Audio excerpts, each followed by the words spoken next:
This is Sari and Samara with episode 7 of Mind Your Job. And we're going to be talking about sense of urgency. Perfect topic for lucky episode 7. I didn't say take it away, Sam. Pardon me? Take it away, Sam! Pardon me. That was just my sense of urgency trying to be a part of the conversation. I know, but I've got to finish my job here, which is introducing the topic. I'm sorry. All good. So, sense of urgency. We live in a really interesting time now. Everything is done electronically. I texted it to you. I emailed it to you. Next thing you know that you're going to be able to beam people up like Scotty. I mean, all the things that are happening, they're happening in such rapid fashion that I don't even think that the generation that is benefiting from this electronic digital mapping that just goes like at light speed is even aware of the fact that they don't have sense of urgency. And I'm not trying to be critical. I'm just saying it's sort of like we live in a mañana sort of working remote state of mind. And I think it's time for everybody to pay attention to what really goes on out there when you have a sense of urgency and how it affects everybody around you. Agreed. I can address that from a recruiting perspective because... Tell me. Well, I have been recruiting for over 20 years. So I started truly, cell phones were a thing. Yes, email was a thing, but the texting that we have now, not so much. So I started with when somebody calls you, you call them back as soon as possible. And then it evolved into texting and emails and being on phones and things of that nature.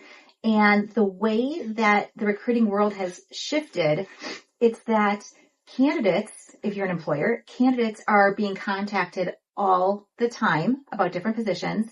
And if you don't move quickly because somebody's on vacation or somebody just can't get to a particular meeting, so you have to move it for the following week, that interview, you're going to miss out on that candidate. So since you've been doing more medical recruiting and stuff that involves licensing, tell me about that because I have been only doing that for my career is somebody has to have a special license to operate within a certain state or confines as a medical practitioner. You tell me the change that you see with that and how sense of urgency there is different now than maybe if you were doing something more ordinary where someone didn't need a special qualification or degree or license to do it.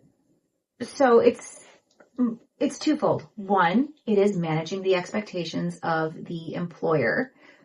What you're looking for is very specialized. What you're looking for is very niche. We're going to find the right fit for you. We're not just going to... And it's niche within niche because in medical, there's subspecialty within specialty.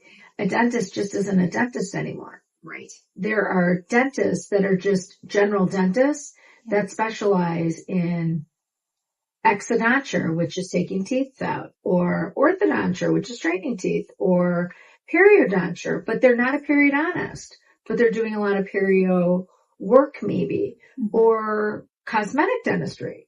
Or emergency dentistry. I mean, within just GP, not specialists. Right. They're specialists. I've learned, or I'm still learning. You're never done learning. It's like a whole thing, and you're like, oh my God. I mean, we can put an ad together for a client, and we will ask them, like, what are you looking for? And sometimes I'm just looking for like a general dentist, and I'm like, you got to give me a little more than that. Agreed. When it comes to the licensing piece, I have learned to ask more questions than I realized was necessary. Where are you licensed? Where do you want to be licensed? How soon would it take you to get that license? Have you looked into that yet? It's finding more information so that you can, one, help them, perhaps if they need guidance on where to go or how to get a certain state's license, what's involved. Teaching them to be proactive in getting that so that they can then start as soon as possible. I have, but we also like a lot of things people don't realize as recruiters, specifically in our recruiting, we are constantly reporting to our clients. This is Completely. what I've got. This is a client. Here's what I've got. And it's really hard for us. I get that doctors work 9 to 5 in our clinic and they can't sit and make phone calls like we do all day, which is why they hire us in the first place, which keeps our economic engine going and we help theirs go. Correct. But we are constantly like, did you call them? Did you call them? Did you call them? I mean, our sense of urgency isn't like, we're not asking you to call them because we're waiting for you to pay us. We're asking you to call them because for me to find another dentist for Wichita Falls, Texas, or Graham, Texas, or Zapata, Texas, isn't happening. They're not falling from the trees, and we might get one every 60 days. Right. So we might be waiting for the next one to come till kingdom come. Right. And I think a lot of doctors that are hiring don't understand our sense of urgency isn't because we want to drive you crazy or show you.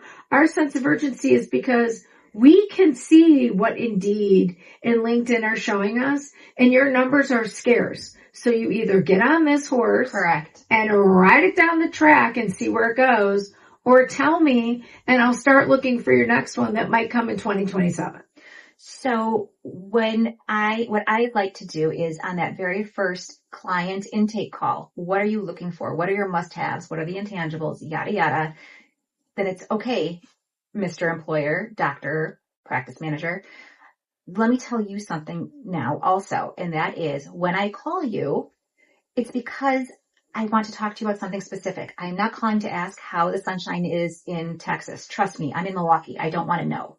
I am calling because I either have a question about recruiting for you and I need some clarification, or I have a candidate for you. They think you're calling to tell them how good the Brewers are doing. Wouldn't that be something? Wouldn't that be something? Not calling to talk about Giannis and whether or not he's being traded. We digress. So please understand also that when we call the client, the employer, it's because there is some information we need or need to give in order to move the process forward for you. We only want to see success. I can tell you, we take some of the most obscure locations and we take lemons and make lemonade there.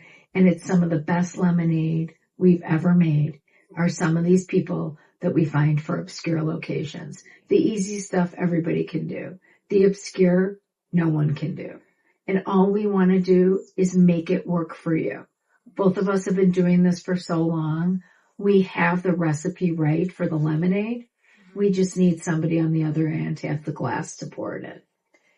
And to flip it, Sari, also to the candidates who are job searching and working with recruiters, please know we're not trying to bother you. We're not blowing up your phone because we just want your time, although it is lovely talking to you. We're calling you because there's an employer who wants more information or wants to schedule something. Please take those calls seriously and get back to us so that we can further help you. I will tell you the best recruiters out there have that sense of urgency. Yes. Because what we want to do is help you. Right. I would do something else if I could do it better. But I just want to help you. I want to fill that spot for you so you sleep better at night and aren't worried about whether or not you're going to open your clinic 2 days a week, 3 days a week, or 4 days a week. Because the thing that keeps your clinic going is the doctor. Yes. Not having a doctor in your clinic, you're not going to be able to open. No matter how cute your front desk staff is and how good they are, they can't do dentistry.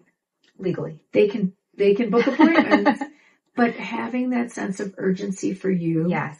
It's our value. It's our value proposition in our company is to be able to fill your position, but we can't fill it if we can't talk to you and find out what you're liking, what you're not liking, or if you even talked to that candidate because we can't guess. Right. And we can't know what we're missing in a candidate or have information to share with you. It's truly just to help you. We want to fill your position. We want to continue earning your trust. And we are the subject matter experts in the recruiting space of helping your practice. We're not here to tell you how to extract teeth, but we're here to tell you what's happening in the marketplace so that you can find the best doctor. And we're also trying to weed through what is not working for you and what has not worked in the past. I mean, for us, we feel like trainable, teachable, coachable is what you're really looking for, unless you're looking for somebody that is experienced, which sometimes that's even going to take longer. But right now, it's recruiting season. Be urgent. We can find you people from all over the place because everyone's looking. Correct. Absolutely. Mind your job. Mind your job.